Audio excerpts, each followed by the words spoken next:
আচলতে আমি এটা ইনফৰমেশ্যন পাই আছোঁ এক মানে চক্ৰই তেওঁলোকে কৰে কি আপোনাৰ বহিৰাজ্যৰ পৰা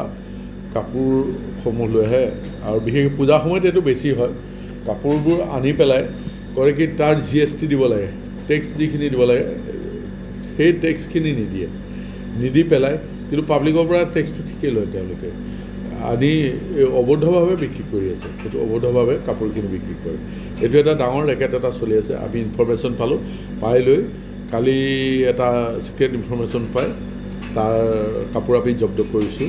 আৰু যিহেতু এইটো চৰকাৰক টেক্সৰ ফাঁকি দি আছে আৰু সেইকাৰণে ধৰি লওক যোনে এইটো আনিছিলে বা যিটো চক্ৰাই আনিছিলে তেওঁলোকে বস্তুটো যেতিয়াই গম পালে ৰাইজে গম পাইছে বুলি আৰু আৰক্ষী যোৱা দেখি তেওঁলোকে তাতে পেলাই থৈ গুচি গৈছে গুচি যোৱাৰ পিছত আমি এই GNB ৰোডৰ জনমভূমি প্ৰেছ তল ফালে ৰাখিছিলে তাৰ পৰা আমি জব্দ কৰি আনিছোঁ আৰু ইতিমধ্যে এই বিষয়ে আমি টেক্স ডিপাৰ্টমেণ্টকো জনাই দিছোঁ সেইটো একচুৱেলি ইনকুৱাৰী চলি আছে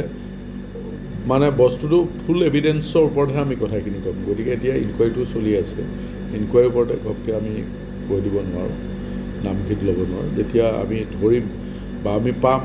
খুব সোনকালে অতি শীঘ্ৰে আমি হাতেলোতে ধৰি আছোঁ হাতেলোতে ধৰিলে তেতিয়া আমাৰ হেৰিখিনি আহিব পাৰে আৰু তাৰ বাদেও আমি যিখিনি জব্দ কৰিছোঁ ক্লেইম কৰিব আহিলে তেতিয়াই তেওঁ ধৰা পৰিব কোনোবাই যদি ক্লেইম কৰিব আহে কিন্তু এতিয়ালৈকে ক্লেইম কৰিবলৈ অহা নাই